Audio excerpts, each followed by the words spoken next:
recevons aujourd'hui Pierre Wilson, porte-parole de la table de concertation pour l'avenir de la villa Frederick James à Percé. Suite à l'importante rénovation de cette villa historique, son avenir et sa gestion font l'objet de discussions. La table de concertation, regroupant des acteurs culturels locaux, a été formée pour développer un projet à vocation culturelle, principalement axé sur les arts visuels. Un point clé des débats récents concerne le rôle de la CEPAC dans la gestion des activités, la table souhaitant préserver l'autonomie et la mission artistique du lieu. Nous en discutons avec Pierre Wilson de la vision de la table pour faire de la villa un pôle culturel et des prochaines étapes pour concrétiser ce projet. La table de concertation a été formée dès le mois de septembre là, dans le but de concevoir un projet d'habitation de la villa, si on veut, avec des activités de formation, de création, de diffusion, de médiation culturelle, principalement en art visuel, mais aussi dans la diversité des pratiques. Fait qu'on est ouvert à autre chose, mais comme la villa est un ancien atelier d'un artiste américain qui s'était fait construire ce truc-là pour venir passer les étés ici avec sa famille, ben, il nous apparaît comme louable de retourner vers les arts visuels. Puis d'autre part, les arts visuels en Gaspésie, c'est un parent pauvre actuellement.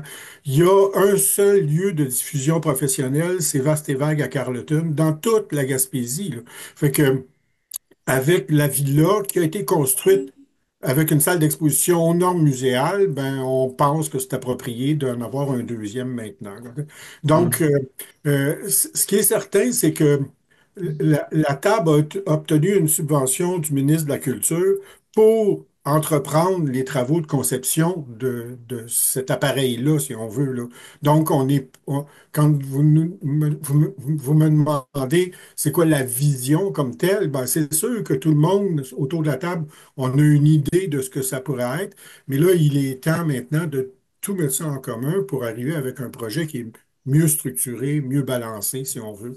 Fait que c'est là qu'on est, là. On devrait commencer très bientôt, justement, à faire ce qu'on appelle les travaux de la table, là, Oui. qui est de définir les objectifs. Puis, bon Dieu, il va en avoir plusieurs, là.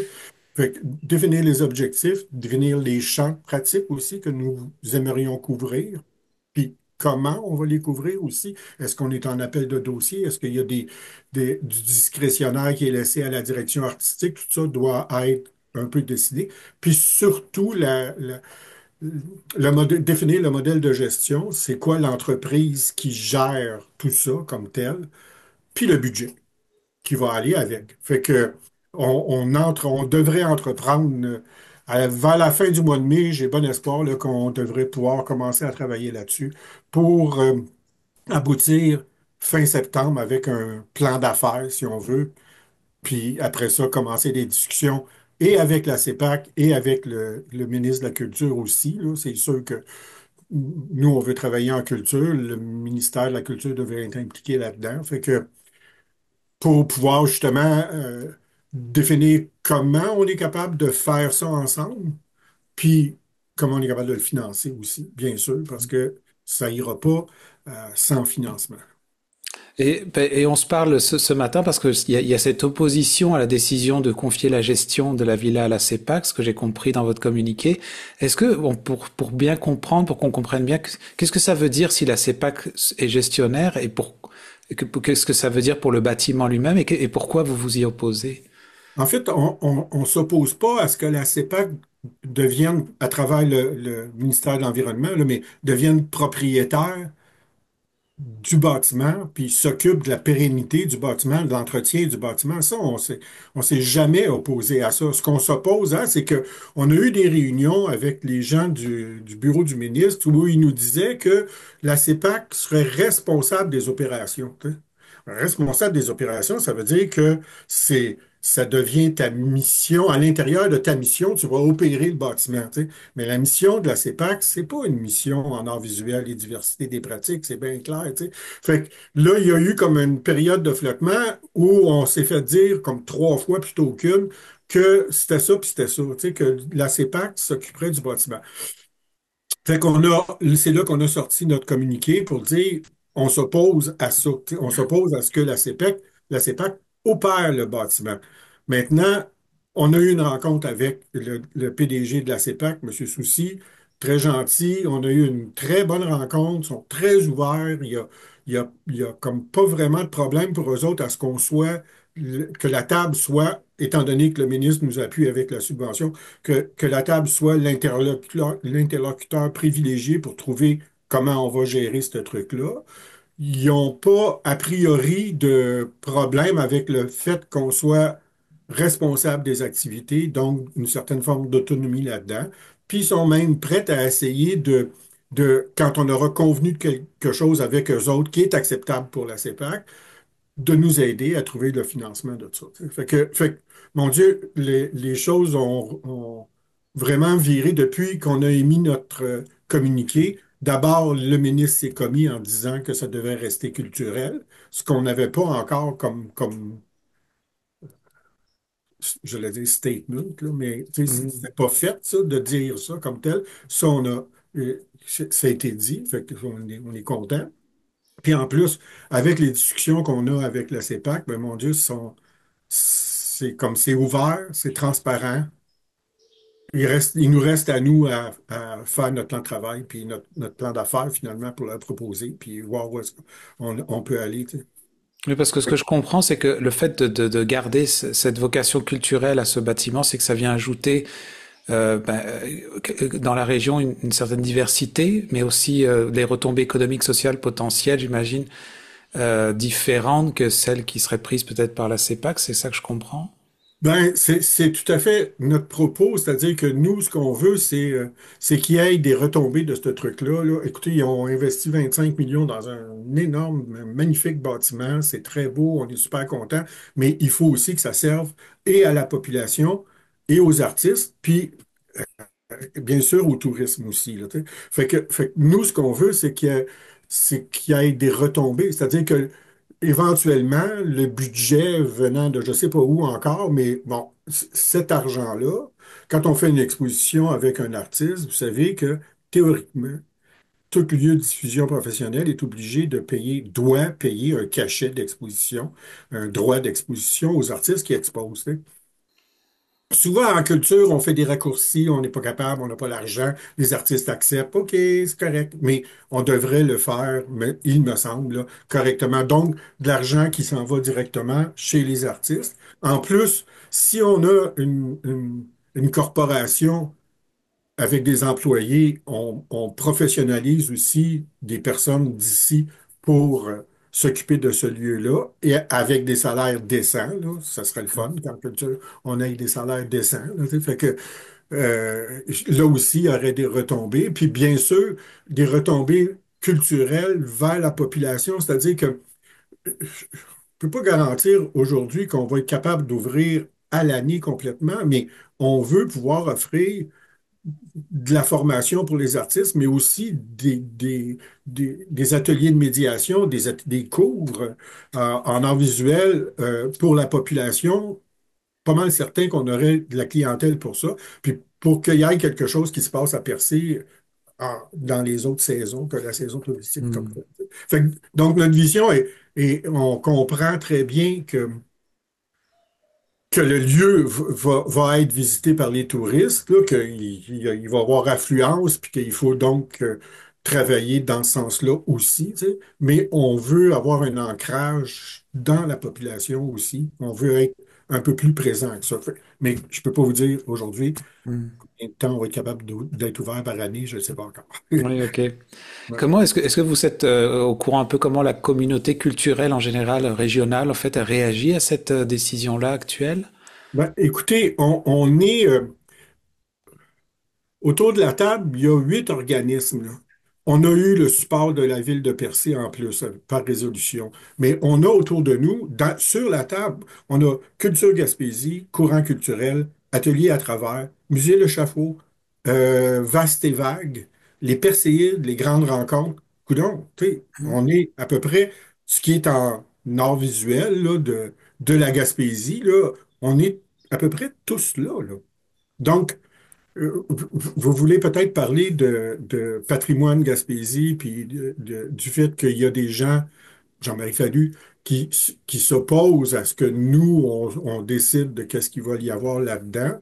Ben, on est quand même plusieurs autour de la table. Puis quand on a créé la table, on a invité les communautés euh, pas, les trois communautés de venir s'asseoir avec nous.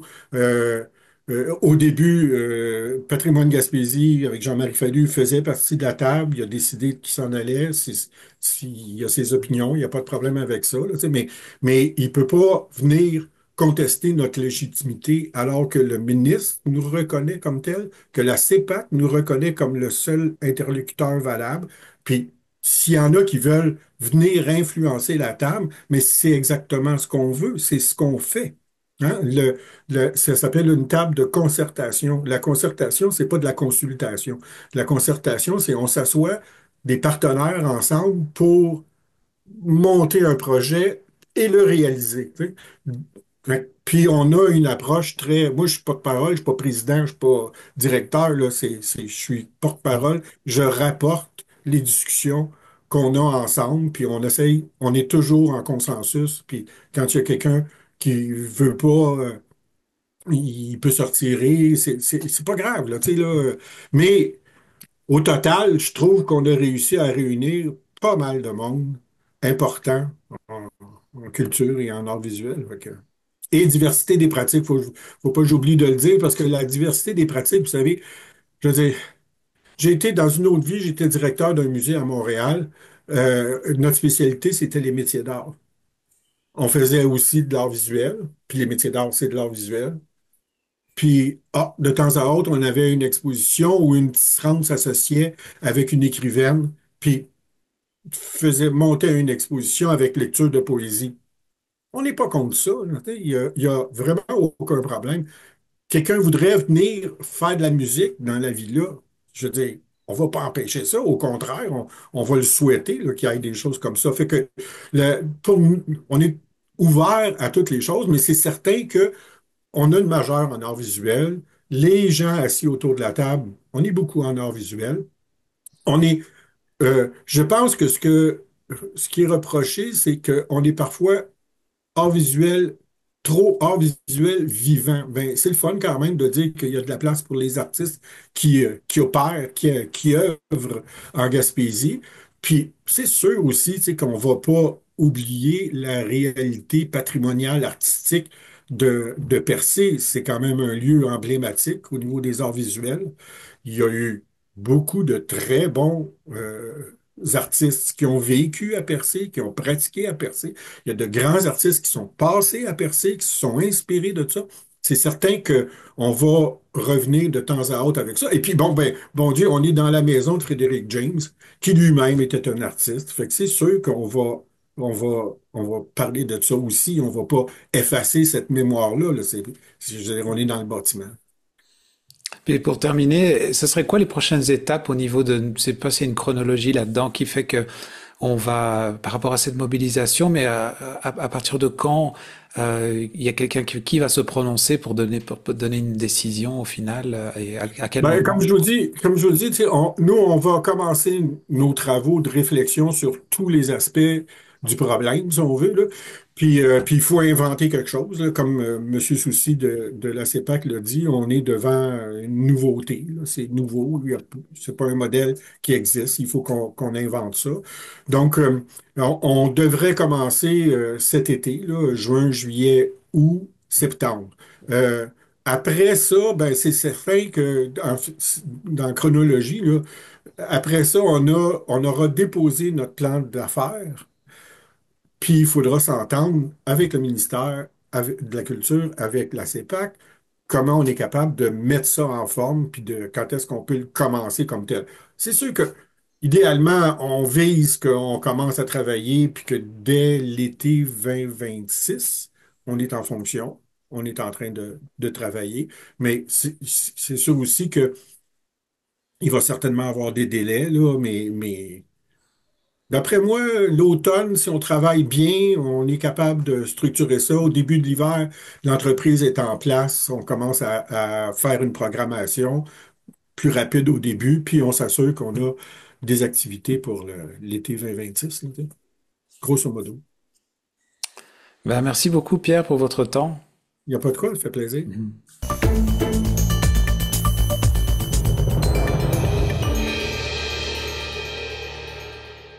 La boutique Le Mercier de Chandler, l'endroit où magasiner un vêtement devient une expérience en soi. Venez nous voir en magasin et soyez accompagnés par des professionnels soucieux de vous offrir la qualité avec le style, l'originalité et ce pour toutes les occasions. Nous avons de tout pour le sportif, l'homme d'affaires et des occasions spéciales qui requièrent un service personnalisé pour faire de vos événements des moments inoubliables. 484 rue Hôtel de Ville Chandler, 418-689-2404 ou visitez notre page Facebook Le Mercier Chandler. Boutique Le Mercier, la référence en mode masculine en région.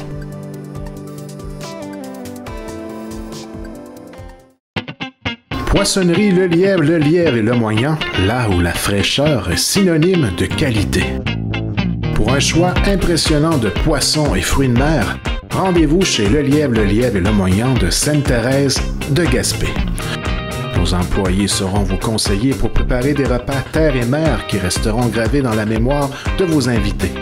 Pour le service, l'expérience et la fraîcheur garantie, venez nous voir à la poissonnerie Le Lièvre et Le Moyen, au 52 des Vigneaux à Sainte-Thérèse de Gaspé, 418-385-3310.